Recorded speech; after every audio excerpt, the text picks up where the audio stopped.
Azerbaycan adlı bir anamız var. Bu adek yolunu yüreğimizde.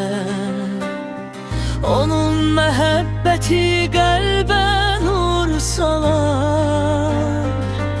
Həmişə yaşayır diləyimizdə. Biz doğma diyardan uzaq olmuşuq.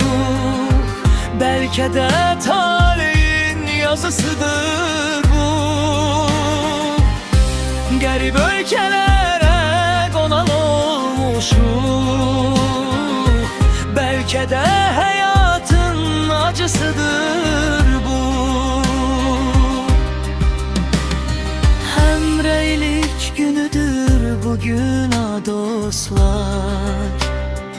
Ucalsın hər yerdə təbriklər səsi. Hamının qəlbində eşq var, sevgi var. Bürüsün ətrafı vətən nəğməsi. Azəri xalq